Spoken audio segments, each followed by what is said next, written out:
So I'm pretty excited to announce that I'm going to be on a consistent basis releasing content in a few different channels and mediums. And the reason why I'm doing this is because I want an opportunity to share my opinion on what's going on with the market in the most up to date and applicable manner.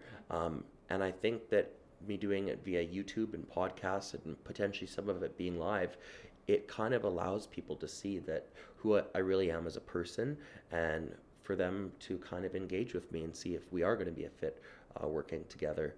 And so, more or less, we're going to be releasing about 6 to 8, 1 minute informational Instagram story videos per month. There's also going to be about a 20-minute YouTube episode per month and a 30-minute podcast, kind of all summarizing topics that are relevant to the market right now, as well as I'll be including my personal life, anything, including my dating life, traveling, what I'm doing in that present moment of time, as well as my interpretation of, the current events and the news and how that could potentially influence the real estate market. And finally, some real estate tips. So whether it be explaining the start to ending procedures involved with buying or selling a home, or general like guidance slash recommendations to people so that they can have a more well-informed real estate experience. Have people been asking for more content? Absolutely, yeah. I've been asked slash recommended that I do a YouTube channel for many years now, and I've always been nervous to do it, and I kind of lacked direction. But I'm working with a great team, and I'm super excited. And I think that if I stay true to myself and I answer the questions and respond with the content that people want me to respond with, I don't see it not being successful. And we're prepared to adapt and adjust styles or strategy if required. But I'm pretty excited about the plan that we have moving forward. And what does success look like to you, since you define that as a thing, like successful?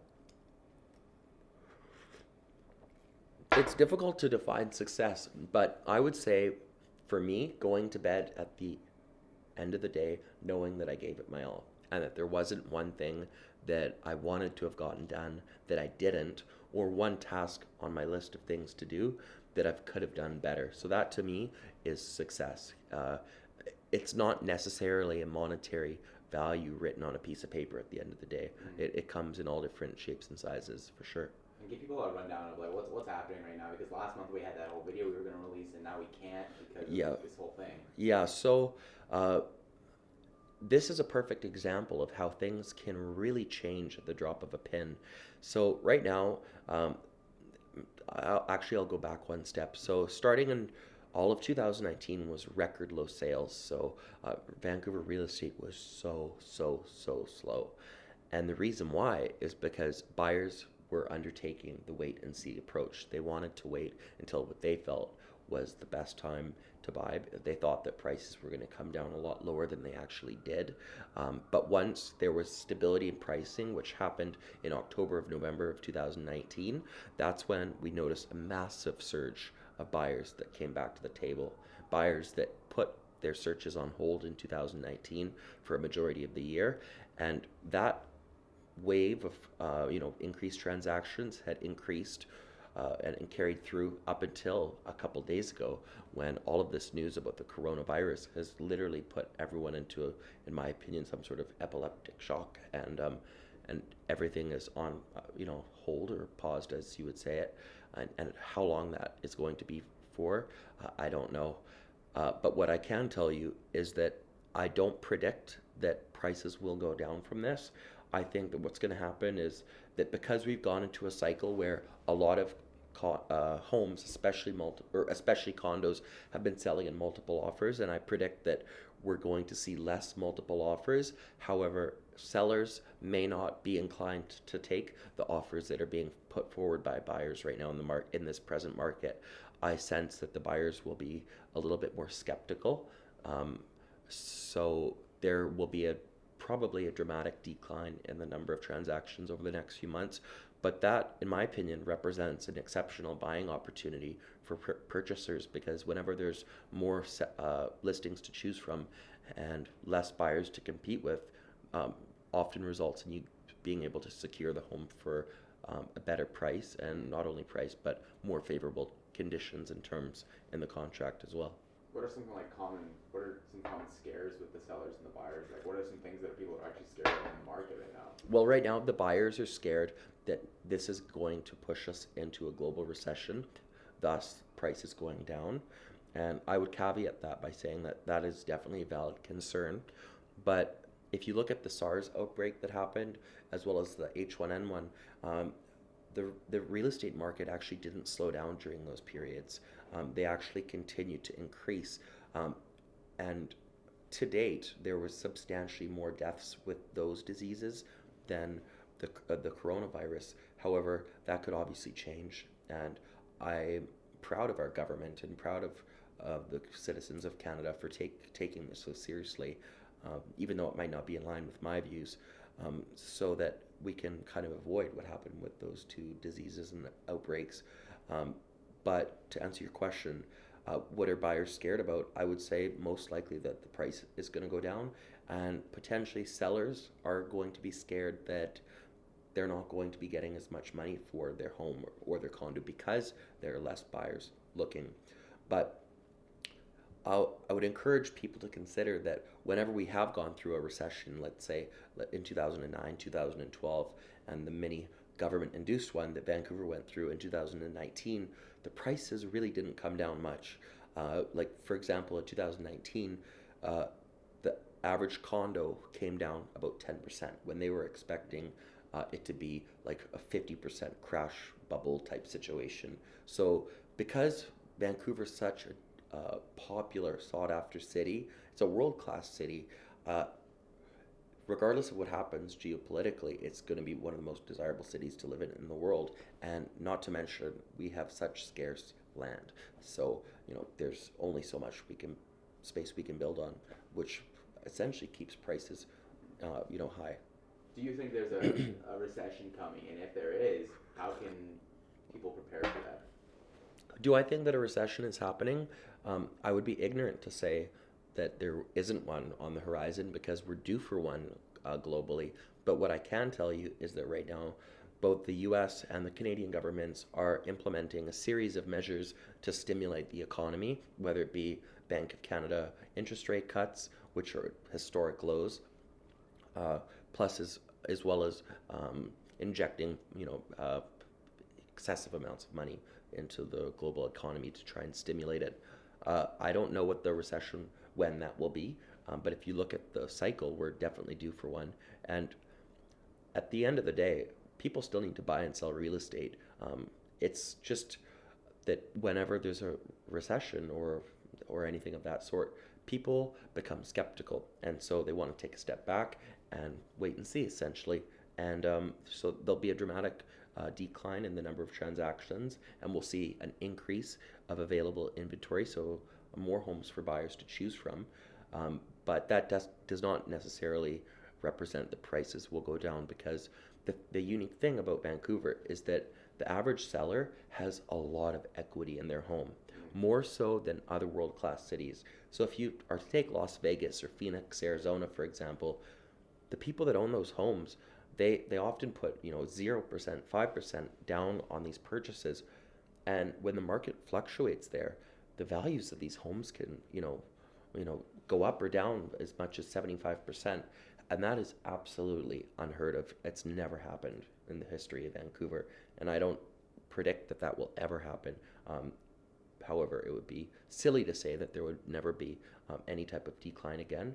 But it's no different than a stock market, right? What comes up has to come down, and vice versa. So if my advice to people would be, if you want to buy real estate right now, if this is an exceptional buying opportunity, because I can guarantee you that there's going to be less buyers looking over the next couple months, and so there'll be less competition. Just up until a few days ago, everything was going into multiple offers, so that will be kind of lifted, chip lifted off your shoulder, and that's inspiring, knowing that buying real estate is difficult. So this will definitely make things a lot easier for buyers right now, for sure. Will there be a way to profit if there's a recession?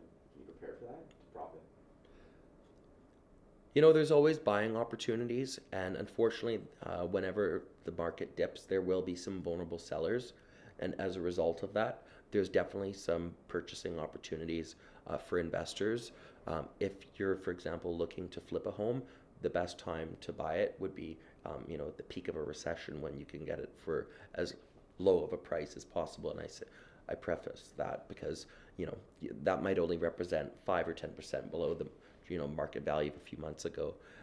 And then you would have to hold it and rent it out until the market is starting to increase again. Because if you were to do your renovation and list it, only a few months away from when you bought it, the prices will not have increased to an amount that would allow you to make a notable profit. Interesting. Yeah. Okay. Are a lot of buyers, you think, preparing to do that? In Vancouver, no, I don't think so. It's not like the U.S. where there's a long list of companies and buyers that seek out foreclosures or vulnerable sellers, and the reason why is because we don't have a lot of vulnerable sellers. The average person has a substantial amount of equity in their home, so if they don't get the price that they want, they say, okay, Ryan, no problem, I'll simply either rent it out or take it off the market. And one thing that I'm telling my buyers right now is that I do anticipate sellers over the next couple of months to stand quite firm with their prices. However, if this lasts longer than a couple of months, then the sellers are going to have to start to become more flexible.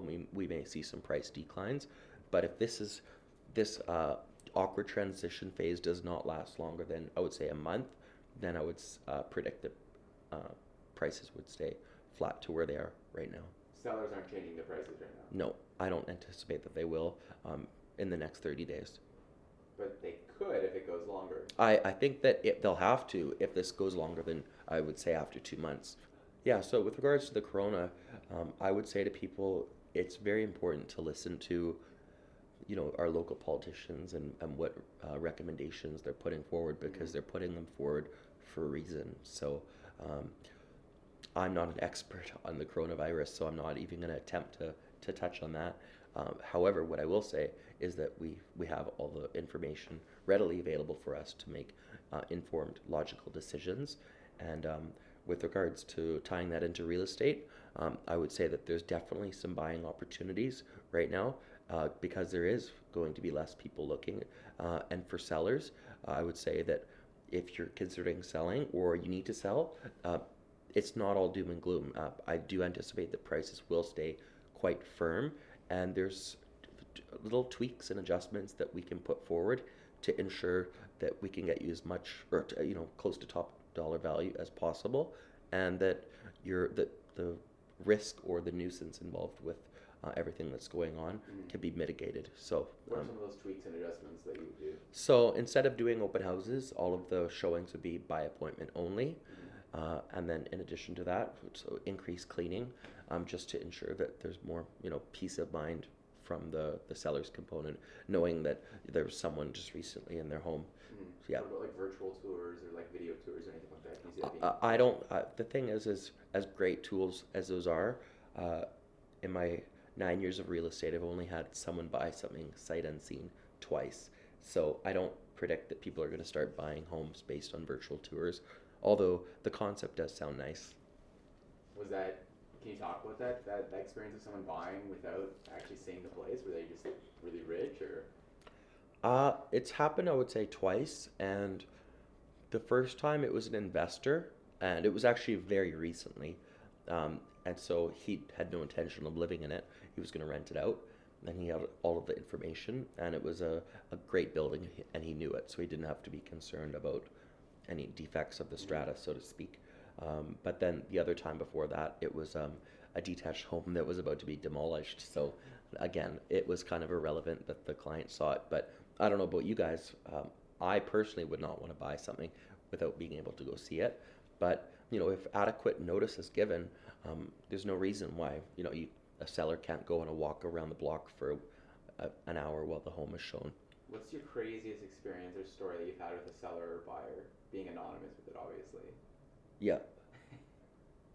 Craziest situation. Okay, I can think of a buyer that I had about 2 years ago that was a referral from a past client where um, quite often people ask a lot of questions and they ask my advice but do the opposite. However, 99.9% of all of my clients are super respectful and they'll even recite the things that I say to show that But do the opposite? to show that that they're listening to what I'm saying, Oh. but then they do the exact opposite. I would say 75% of people still do whatever they want to do. And Why? why? Because that's what their internal instincts are telling them to do. But that's usually just the first couple times, and once it's not successful, let's say, for example, writing an offer, then at that point they're willing to listen to me.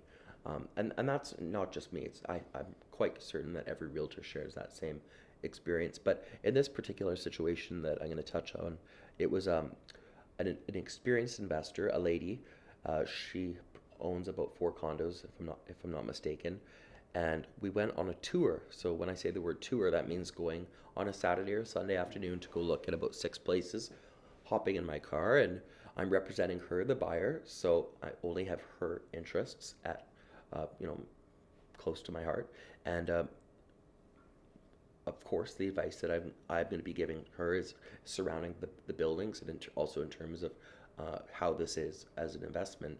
And I was very surprised to kind of hear the feedback she was giving me in the car. She was arguing with me about everything and kind of sort of being like a know-it-all. And at one point we were going into an open house and she yelled at the listing agent because she asked him if he had the Form B available, and he said, "No, I don't, but it'll be ready on Monday." And she was very angry by that and like raised her voice with him, and I had to apologize to that agent after. It got to a point where I sat her down in the car and I said to the client, I said, do you trust me? And she said, "Absolutely." And I said, "Okay, good. Because if you don't trust me, no hard feelings. We can end this relationship right now. I can drop you off at your home. I won't be upset or mad." But I said, what just happened cannot happen ever again. The thing is that setting aside my opinion, things you can disagree with, but you cannot disagree with facts. The maintenance fee is the maintenance fee, and the projected maintenance fee, according to the strata, is the projected maintenance fee. I don't want to argue about these types of things. And if this is what you want to do or your objective, then we're not going to be a best fit. And in that particular situation, her aura changed completely, and she was very respectful and a pleasure to deal with. But it took that awkward conversation in the car in order for that to happen.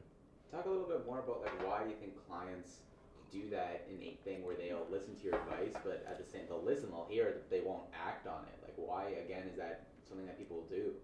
Because a lot of buyers are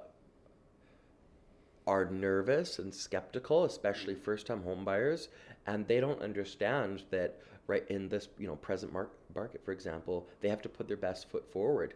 They don't understand that regardless of me laying out the implications of not having a clean offer, and when I say the word clean offer, that means less conditions, because I encourage buyers to put themselves in the shoes of the seller for a second.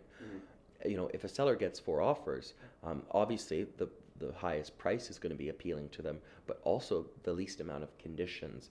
And so, buyers are often skewed by what they see on the media or read in the media, which is valid, but at the end of the day, they hire, my services for a reason. So I would respectfully request that they take them into consideration. And they do most of the time, but for a lot of things, people still want to try it, what their internal instincts tell them to do. And that's fine. As long as people are honest with me and tell me what their objectives are and be willing to adjust, I'm happy to go through those stages with people because it eventually allows them to become more comfortable and it builds that rapport with the client. Do they eventually just start listening to everything you say, or throughout the whole process are they like going through their own opinion? If they're going to go through it and do everything in a crazy manner, let's say, then it's not going to work. Then I'll definitely have to say that we're not going to be a fit.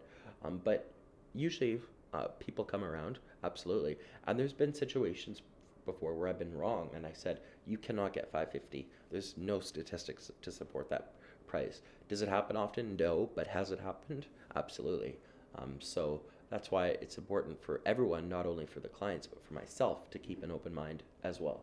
What can people do if they're trying to buy a place and they're trying to stand out with their offer? Oh, that's a great question. So, just this afternoon, I'm going to be submitting an offer that will most likely be multiple offers. And so, here are some tips that I can offer to people to make your offer the most appealing as possible. Number one, include a bank draft with your offer. It shows the seller that you are super serious and a lot of consideration. Most offers are bank draft due within 24 hours of subject removal, so the day you remove conditions.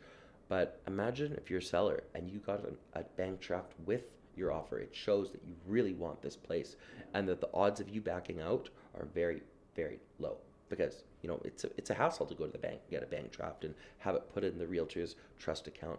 So that's the first thing. The second thing would be is to write a letter. So you can ask me or whoever the client's realtor is for the seller's full name, and you can write out a letter about why you love the property and a little bit about yourself. If it's a couple, about that particular couple, and include a picture. And I can staple that to the front of the offer, and that personal component / touch speaks volumes. And these letters are quite often not written by a lot of buyers, and so it's definitely like an added touch. And then the third tip would be handwritten as well? No, typed out but signed. Okay. Yeah. I mean, handwritten would be nice if you have nice enough printing, but typing is definitely sufficient. Yeah.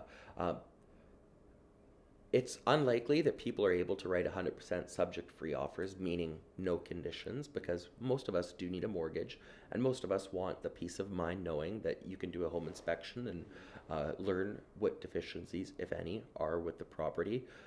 However, there's different approaches that you can go about it. For example, reading the strata documents before you write the offer, and potentially conducting the inspection before you write on the property, so that you don't have to include those as subjects, because the least amount of conditions, the better. It makes it more favorable to the seller.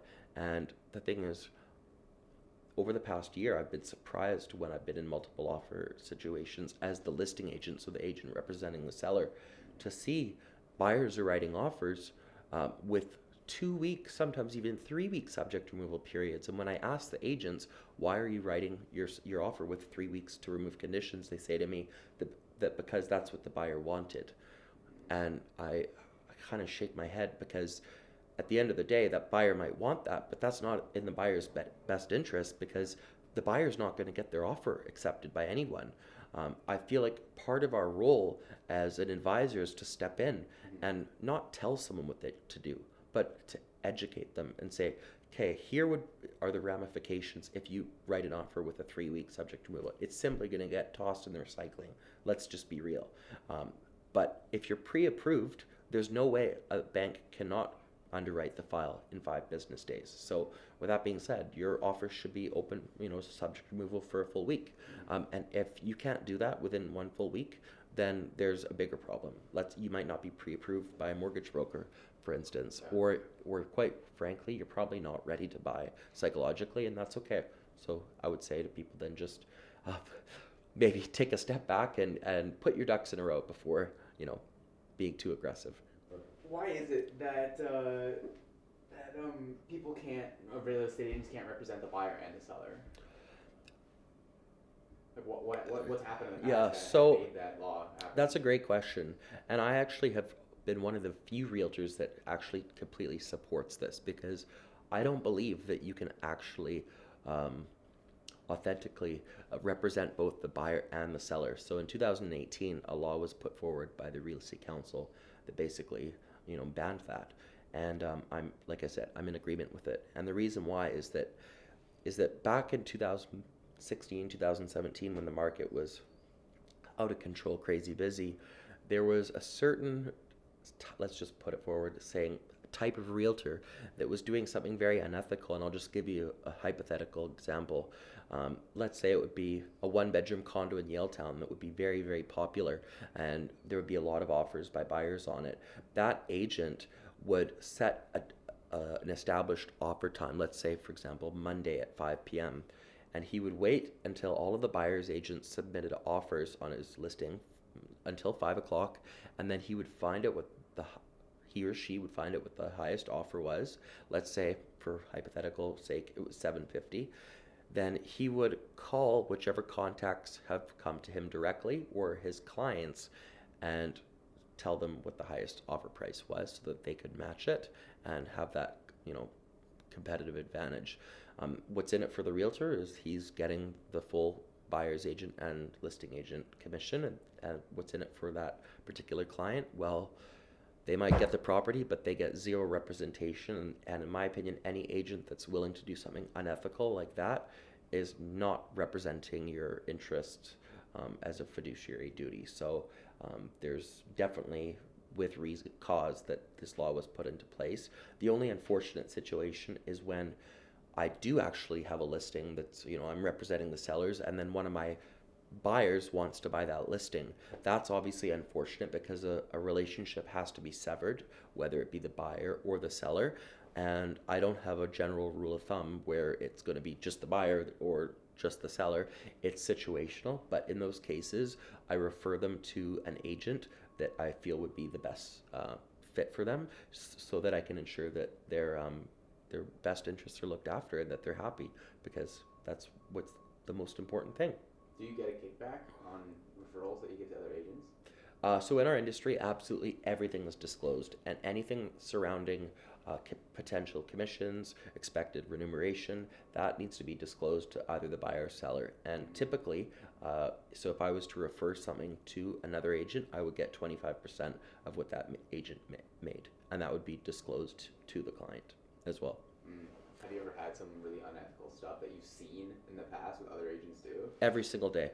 I see unethical things every single day. And what grinds your gears? What's like the pet peeve? Oh, I hope we have a lot of time. Yeah. So, okay. So, I touched on it a few minutes ago. It really upsets me when agents say, that's just what my client wanted to do. Because if that's the case, then what is your job? Then wouldn't the client just write up the offer themselves? And we're intermediaries for a reason. And so part of that is taking what the client wants to do and kind of applying it to modern day ways of doing business in simple terms, and showing them that in order to get the home, these are the steps that we're going to have to execute in order for this to happen. So that would be first.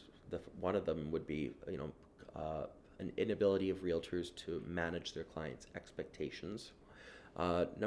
Second thing that kind of frustrates me is when sellers don't make their property available to be seen. On our team, we kind of have a general rule of thumb that we tell our sellers that we're going to give you 24 hours notice for all showings. We don't ask them, we let them know when the showings are going to happen. And very rarely do we have sellers that have issues with that. Of course, there's exceptions to this. For example, if it's a tenanted property, of course, there's unfortunately nothing in it for the tenant. So we want to ensure that we're minimizing the nuisance to the tenant, and we have our own kind of way of doing that. Like, let's say, for example, we might bring in a bottle of wine and give it to the tenant so that they stay on our good books, because they could leave it a disaster and not make the bed and have toast crumbs all over the counter, and that's not going to work in the seller's best interest. So ensuring that our tenants are on our good side is definitely at the top of mind when listing tenanted properties for sale.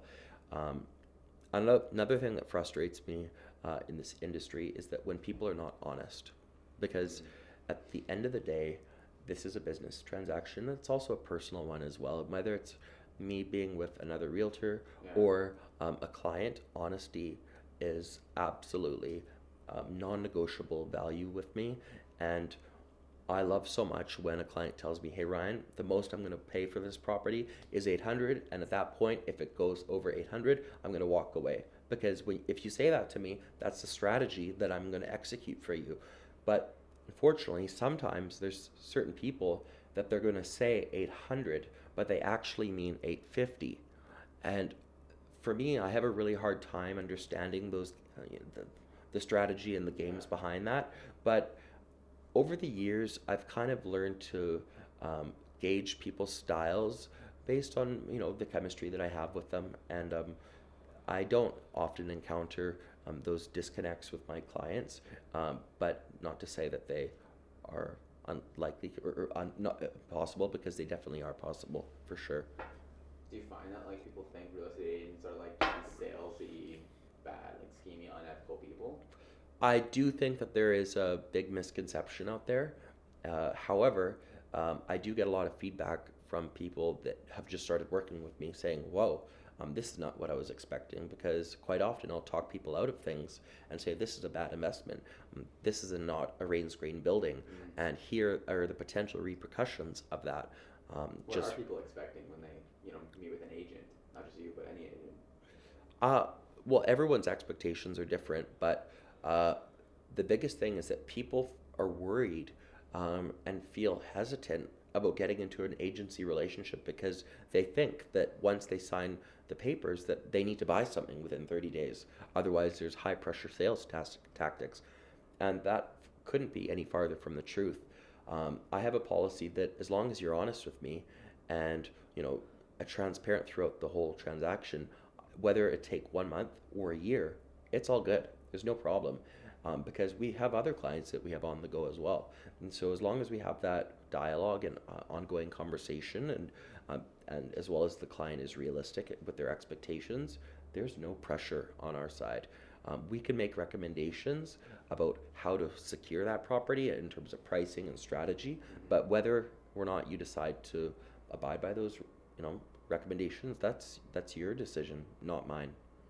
I truly do believe that no one wakes up one morning and wants to be unethical. I think that a lot of it, unfortunately, is misknowledge, and I'm not fully understanding the rules. And I could think of a situation that I just encountered a few weeks ago, which was I was working for buyers and they wanted to write an offer on a condo in Dunbar. And in the listing, it clearly stated that offers were to be submitted by 5 p.m. on Monday, and that was the deadline. And so at 4:55, I called the listing agent and I asked her how many offers does she have on hand, which is something that she needs to legally answer that question. And she said she has 0 offers on hand. So my clients and I, we wrote an offer that was just shy of list price. And fast forward about 4 or 5 hours, I called her to follow up with our offer, because we sent it on time for the 5 p.m. deadline, and there's a deadline for a reason.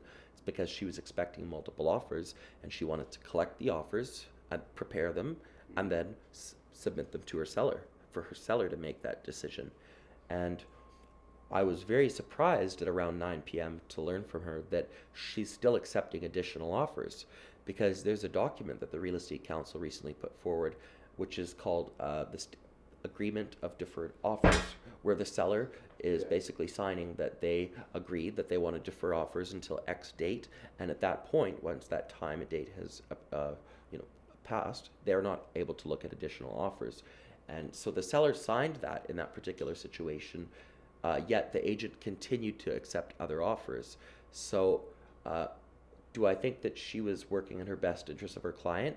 She was, but the thing is that she had her client sign that form. So now she's put her client in a vulnerable situation, because my buyers are very upset with this, and she ended up countering us because she continued to accept offers. But in my opinion, how long was she going to continue this for? Like this could be spiraling and spinning in circles for days, and it really put a bad taste in my client's mouth, and they ended up buying something else. But I did speak to my managing broker about that, because I wanted to confirm that it is not allowed, which it's not. He recommended that I just take a step back and focus on my clients, as opposed to writing an official report on it / complaint.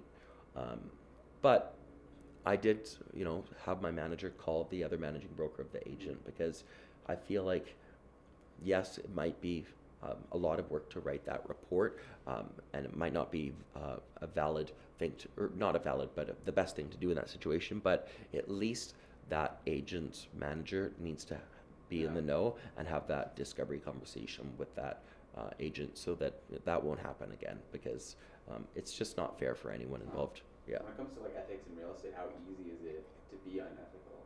Very easy, because there are a lot of rules and laws, and so that's why there isn't a lot of gray area, but we we as agents, we need to help each other out, because at the end of the day, we all have a common goal, which is for the buyer to purchase a property and the seller to have sold it.